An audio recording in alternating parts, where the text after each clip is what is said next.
ที่ใจมืดแล้วสิ่งที่คนรู้มันก็รู้ก็ได้สิ่งที่คนเห็นมันก็เห็นก็ได้สิ่งที่คนรู้คืออย่างคือจิตใจตัวเองสิ่งที่คนเห็นคืออย่างนี้ก็คือจิตใจตัวเองทำมันอยู่แบบมารักษาศีลมันเอาอย่างไปรักษาก็เอาจิตใจของเราเนี่ยไปรักษาเรารักษามันเป็นอย่างนี้ก็รักษามันเป็นศีลอยู่นะเมื่อมันเป็นศีลมันยังเป็นศีลก็จิตใจนี่เราเป็นศีลเมื่อจิตใจเป็นศีลแล้วก็จิตใจอันนี้เราจะเป็นธรรมถ้าจิตใจเป็นธรรมแล้วมันจะเกิดเมตตาบอกเองเมตตาสงสารคนอื่นสัตย์จริงปรารถนาจะให้คนอื่นสัตย์จริงมีความสุขกายสบายใจมันจะเกิดสลดสังเวชถึงหน้าภายในจิตใจจะอ่อนโบเบียดเบียนกันโบก้มเหงรักแก่กันมีมากมีน้อยร่วมกันมีความสุขถ้าคิดแต่เป็นสิ่งที่ทำเนี่ยนั่นแหละถ้าไม่ว่าเป็นสิ่งที่ทำนี่มันจะว่าเห็นผลเพราะฉะนั้นพระพุทธเจ้าพระพุทธเจ้าทั้งหลายที่ว่าผู้ใดเห็นผลผู้นั้นทำคือตนคือทำอย่าไปมองตามตนเองอย่าไปหาของดีที่ภายนอกมีเราของดีที่สุดคือที่ใจอันบริสุทธิ์ของใครของมันจะถามว่าพวกเขามีแค่สิงหาสัตว์สิ่งใดได้บ่ก็ต้องสงสัยสิงหาตั้งพุทธการกันมันเริ่มต้นว่ามันมากไม่กันบอกนับออกไปด้วยกันถ้าตั้งใจประพฤติปฏิบัติจริงไม่สร้างความรู้สึกหน้าไปอย่างแรกก้อนสิบแบบก้อนสิบรักษาสิ่งเมื่อรักษาสิ่งให้บริสุทธิ์ได้วันให้มาทำความรู้สึกมันเรียนความรู้สึกข้ามสองอย่างคืออย่างคือขาดทั้งสี่ขันทั้งห้ารวมแล้วขันห้าอย่างรวมแล้วมีก้อนทุกข์เป็นตัวทุกข์ที่ในโลกทั้งเป็นตัวทุกข์ทั้งเป็นตัวเหตุให้ทุกข์เกิดนี่ถ้ามาดูเข้าพวกนี้เมื่อใจมันรู้จริงเห็นจริงเราเห็นจริงแต่ก็เป็นจริงมันจะผ่านทุกข์โกรธเข้าไปเลยพุทโธกับพุทโธตัวนี้แหละพุทโธก็จะทำมาศึกษาเฮียนยาวกว่าที่สุดก็ว่าที่กันสอนกันแน่พระทั้งสี่มีอย่างแน่ขันธ์หามีอย่างแน่ผมเคยถามกับพี่พระเขาบวชออกไปถามว่าบวชเคยบวชก่อนบวชแล้วบวชนั่งอะไร15 มื้อจะได้ถามว่าบวชกับ15 มื้อขันธ์หามีอย่างแน่เลยบอกผมว่าเอาทูบหาดอกเทียนหาคูณบอยเป็นคนบุญ15 มื้อโอ้ยอย่าฟ้องมันจะมาจิ้มขันหาเนี่ยมีน้ำเพี้ยนน้ำปูสอนลูกสอนหลานเนี่ยมันก็หุ่นจับผู้ว่าขนาดบวชธรรมะเลยผู้ประสาทเขาบอกสอนบวชธรรมะ15 มื้อมันจะได้เลยมันก็ทำงานกายวัดที่อะไรเนี่ยพวกมีบวชน้ำหัวโล้นพาเดียนนี่กันเจ้าคุณน้ำหัวโล้นก็พาเดียนคนผมเนี่ยไปซื้อพาเดียนมาซื้อบางหน้าไปนั่งหมุนหัวกันเจ้าอย่างนั้นคำที่มันบวชมาประพฤติปฏิบัติเอาบุญก็ขอวัดคนนี้ขอวัดปฏิบัติขอวัดแล้วขอที่จะบุญทั้งนั้นต้องถูกต้องแม่ทำทายกับเป็นบุญสันกับเป็นบุญนั่งกับเป็นบุญนอนกับเป็นบุญเดินกับเป็นบุญถ้าทำให้มันถูกก็ให้มันผิดสิ่งที่ทำเลยถ้าทำผิดบาปทำผิดก็กันนั่นแหละมันตรงกันเพราะฉะนั้นว่าขอวัดแปลว่าขอบุญถ้าคิดแยกทั้งขอวัดมันก็บริบูรณ์เมื่อไม่บริบูรณ์เลยบริสุทธิ์มาแล้วมันดูอะไรมันว่างต้องคนหนูว่างเขาอยู่ได้คนอยู่ในศาสนาเขาเดินจะเขาดูอะไรบ้าง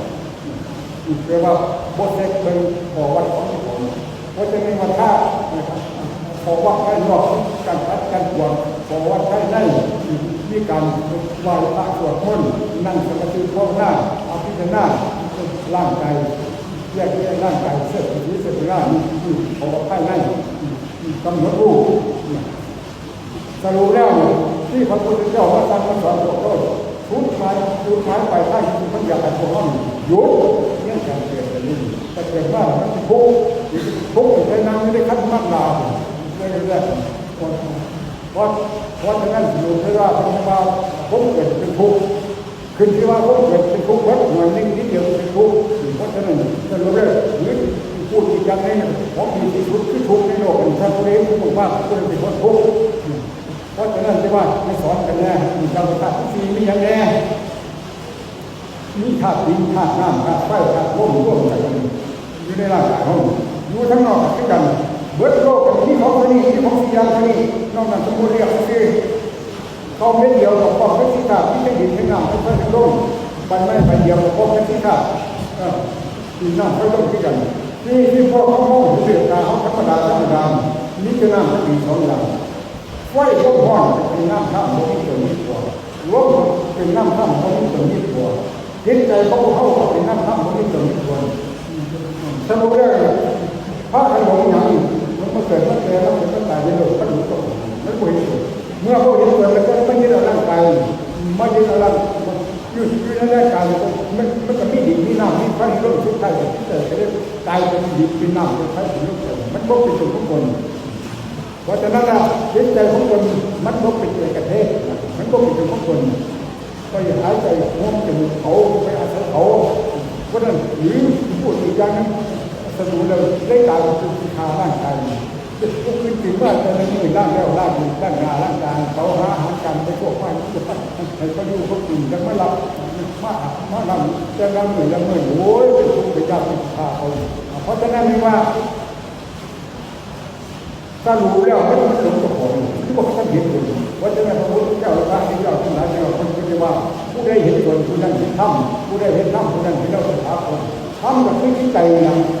สิ่งที่ใจอันเดียวกันแล้วไม่ก็ว่ามีส่วนมีตัวมันนั่งเป็นน้ำธรรมแต่ก็เป็นดาวก็เป็นมีแต่หลงมาเกิดถ้าเกิดมากมันจะไม่ดีอย่างของเขาไม่ได้ไม่ดีอย่างนี้หน้ามันไปแล้วก็ว่าเป็นตัวเป็นเป็นสารเป็นคนมัดตัวน้อยแต่อันนี้น้ำไฟแล้วมันจะสร้างตัวนี้ดินน้ำไฟแล้วมันกันทุกคนสันตุนสันโตเลยสันตุนสันตันเขากันพวกนี้กันสูงไปเขากันไปเลยไม่ใช่เป็นเจ้าฟ้ามหากษัตริย์ทุกข์เราตรงนี้ตัวมันนี่ขันนี่คือนี่ลูกนี่หลังนี่ที่ว่าก้อนโค้งก้อนสมุนไพรตัวเห็นเกิดตัวเห็นตัวสมุนไพรตัวเห็นจะต้องเกิดขึ้นก้อนทั้งร่างกายธาตุที่ขันธ์ต่างๆที่ผู้รับถูกที่จิตใจวันธาตุที่ดีดินเขาโกงจับตุกหน้าเขาโกงจับตุกไว้โกงจับตุกร่มโกงจับตุกสู้ขึ้นที่ใจจะสู้เขาไม่ตัวไม่ตัวเองทุกเขาไม่ตัวไม่ตัวเองห้อนเขาไม่ตัวไม่ตัวเย็นเขาไม่ตัวเลยมันโลกเนี่ยมันหลงรถหรือหลงเจ้าของเองเจ้าของเป็นรถเหมือนกันมันพอจะพวกถึงที่ตัวเลยจะเป็นหลงทั้งโลกอย่างนี้มันพอจะฝันตลอดเลยก็ขึ้นไปนอนฝันกังเว้นมากกว่าฝันกังเว้นฝันเป็นอย่างที่ฝันเป็นนักสัญญาลุ่มเป็นไปน้ำเบี้ยน้ำเล่าเป็นน้ำยำบอกเป็นนักเสียเป็นนักเสียยังเป็นการไม่ง่ายเป็นการไม่นั่นก็ค่อยอะไรเนี่ยถึงส่วนสักเสียเจ้าคนทุกคนเป็นใจสมบูรณ์ก็มันใส่ปล่อยปลาเลยพวกทั้งเหนียวพวกทั้งเหนียวพวกมีสติพวกค่อยอะไรพวกค่อยเห็นเกิดพวกมันเพราะฉะนั้นพวกจะให้สังเกตแง่ได้ดีสมควรว่ามันยิ่งดีกับผู้แน่มันยิ่งได้ผู้แน่มันโกรธกับเป็นผู้มันโลภกับเป็นผู้มันโยกกับเป็นผู้ที่นี่นะคนเรียกทำเป็นหัวมันเขามีหน้าที่จะพูดเท่านั้นมาสร้างรู้เด็กกินรู้เต็มไอ้จากนี้มันเต็มมันเนี่ยมันเต็มบทนั้นเป็นว่าสัตกาปัญญาสบายสัตติจารสบายพ่อเหมือนกับโลกบาดฟ้าสมุทรดินเมื่อไรมันไม่รู้แล้วเป็นผู้ให้ความยืดรู้แล้วรู้ล่ารู้ว่างรู้ทางปัญญารู้แล้วก็ยืดรู้แล้วก็ยืดบ่อยที่ตรงบ่อยที่ตรงบ่อยที่ดูบ่อยที่พอหรือกันโดยธรรมชาติหาสิ่งที่เข้าถึงพวกบ้านจะไปยิงพวกบ้านจะไปยิงพวกบ้านมีคำรู้ไปเรื่องตู้เนี่ยจะได้ถึงทุกลูกมาพวก ถ้าตัวลูกมันเต็มในวันประโยคแรกลูกยังเต็มลูกทุกเต็มลูกทุกก็เต็มลูกเห็นทุกเกิดเต็มมันเมื่อทุกสมองรุ่งแล้วก็ไปนี่เรียกว่าเป็นความรักมันเต็มที่เลยมันเต็มที่สามอย่างไม่ยังเต็มในวันแต่คิดใจนี่แหละเต็มเมื่อมันเต็มแล้วอยากเป็นอย่างดีอยากได้อย่างดีอยากมีอย่างดีมันสุดละมันเต็มเลยคำที่ว่าปฏิบัติคือถ้าคุณเชื่อว่าดีเพื่ออย่างเพื่อที่จะเห็นว่ามันถูกเพื่อร่างกายต้องเป็นเห็นว่ามันเป็นทุกข์เราไม่เจ็บปวดมันไม่ปวดหลายตัวเขาพูดที่เจ้าเลยว่าที่เจ้าที่เป็นคนทุกข์มันเห็นทุกข์หลายเลยถ้าคิดเป็นเปอร์เซ็นต์น้ำมันเห็นทุกข์กำลังงานเห็นเหตุทุกข์เกิดกำลังงานเห็นนิโรธต้องดับทุกข์กำลังงานที่กันมันเป็นทุกอย่างมันจะอะไรอย่างนี้มันก็มีมันเกิดมันสุดเรื่องนี้เขามันแรงนะแรงนุ่งก็สุกในโลกก็สุกในโลกมันก็สุกในสุกที่ซับสุกที่กันนะครับสุกในการที่ซับมันมีอายุมันดับเลยมันหมดที่เราอย่างนี้คือสุกพันนั่นเพราะนั่นเป็นใจอันนี้มันเกิดตรงนี้มันบริจาคเอง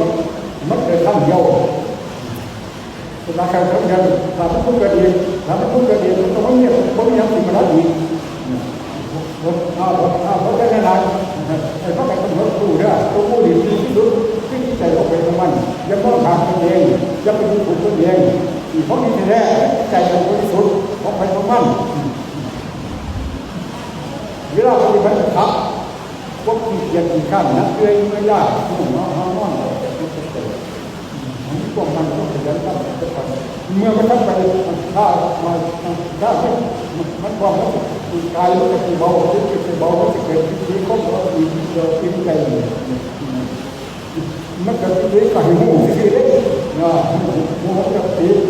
มันเป็นขั้นหูมันเป็นขั้นมันเป็นขั้นหูมันเป็นขั้นจะไปเบียดมันจะเป็นคนทำมันจะเป็นยาตัวบังคับร่างกายยาตัวบังคับจิตใจคอยธรรมชาติ